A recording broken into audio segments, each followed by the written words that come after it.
Hello friends, in this lecture we will try to understand the concept of a new data structure, that is graph.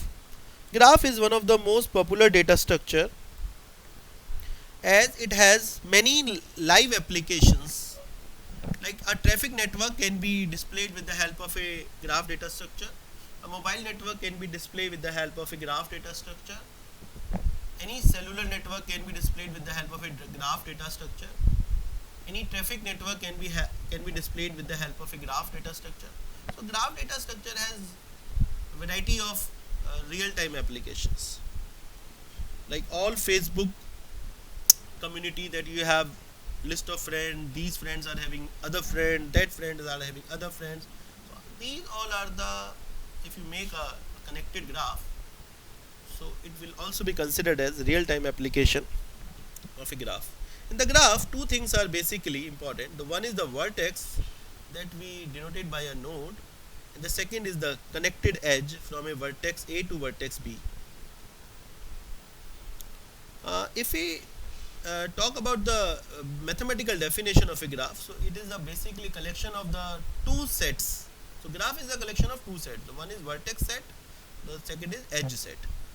We normally denote vertex set by V and edge set by E. So this, let's suppose this is the graph. If we try to represent it with the definition as per the definition, so vertex set will have four vertices, 0, 1, 2, 3, and the edge set will have four edges. When you show the edge, it always edge we represent by a pair from a source vertex to the destination vertex. If the edge is not directed, that means there is no directed arrow, so you can use from either side. So the edge can be written 0, 3, or it can also be written 3, 0. So just have a look here. So V, the set of vertices are 0, 1, 2, 3. The set of edges are 4 edges, 0, 1, then 0, 2, then 0, 3, and then 1, 2. And the G is equal to V. It is a collection of two sets. Here we are discussing some more terminologies. As I have already told you, graph, vertex, edge. The degree is the number of edges are connected to the particular vertex. If the graph is directed, it means it has a direction. So we can differentiate the degree into the two parts, in degree and out degree. In degree means the edges are coming into the vertex, and out degree the edges are going outside from the vertex. If it is not directed, it is an undirected graph. So degree is the total connected edges for that graph, for that vertex. Adjacency means a particular vertex is connected to the how many vertices. So if it is connected to the two of the vertices, so adjacency shows that the vertex A has two adjacency vertices. The path is that there is a difference between the path and edge. Edge is always directed from a vertex A to vertex B, but the path is connected.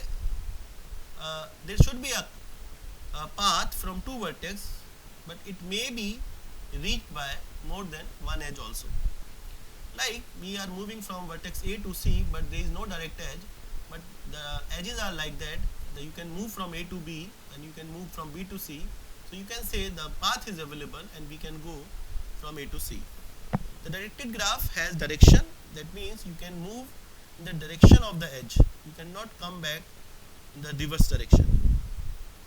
The space complexity means how much space that you need to store your graph. That is very important, because in computer science, whatever the data structure you are using, you need to store it into the memory, and how much memory you are needed basically, that is known as the space complexity.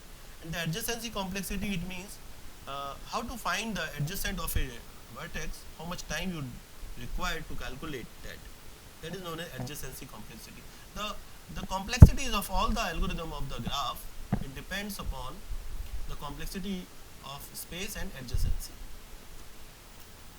And now we are coming to the another part of the graph, how to represent it. So the representation is very important. So if you try to represent the graph into the computer memory, so there are two basic methods. The one is the adjacency matrix, and second is the adjacency list. Adjacency matrix is very easy and comfortable method. You can make a square matrix The number of rows and columns are depend upon number of vertices, and each intersected vertices, that is known as cell, will have one if there is a direct edge.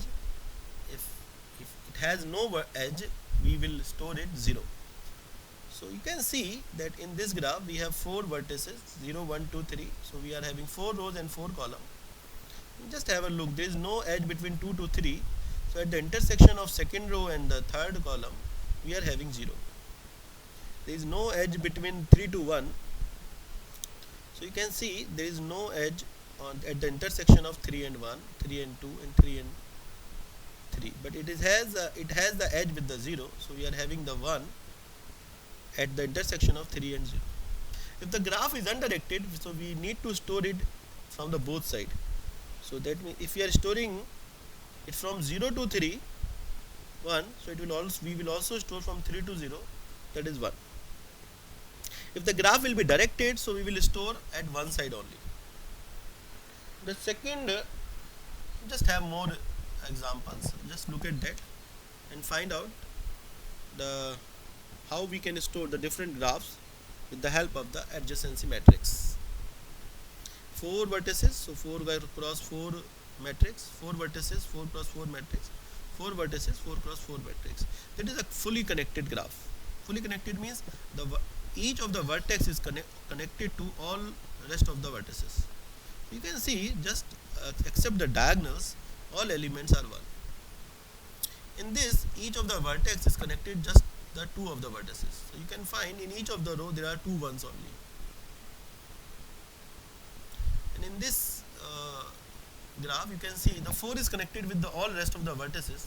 So you can see the last row and you can find 4 is connected with all the vertices, and this column is also showing the same thing.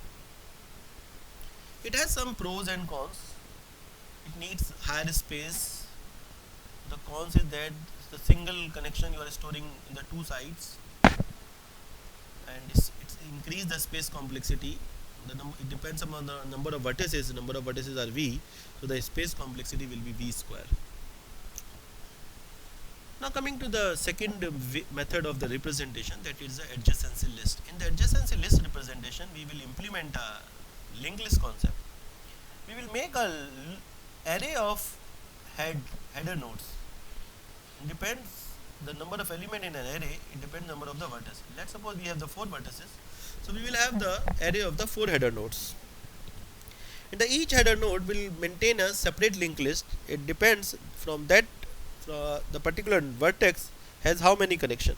Let's suppose in this example 0 is having 2 connections, so it means the 0 header will have 0 is having 3, 0 is connected with the 3 of the vertices, so that means 0 header will have 3 nodes. The one with the value 1, one with the second with the value 2, the third with the value 3. Let's just have the look of this one. It is having only 2 edges, so this one will have 2 nodes, the one with the 0, one with the 2. The info part will maintain the value of the vertex, and the next part will contain the address of the next node. It has some pros. Benefits is that it takes less complexity, less space complexity, but to implement the adjacency list it takes high time. But to find the adjacency nodes, it takes less time. So some benefits and some disadvantages are there. What are the optimal representation? Just make the combination of both. Somewhere you can, if the number of vertices are connected, highly connected graph, so adjacency matrix is a good way to represent. If the graph is not dense, it is a loosely coupled graph, so we can have the adjacency list representation.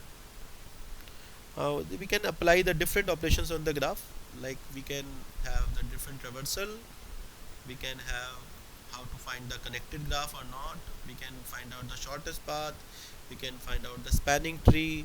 So there are many operations that we can perform. In the later video we will learn all those operations one by one. So thank you friends.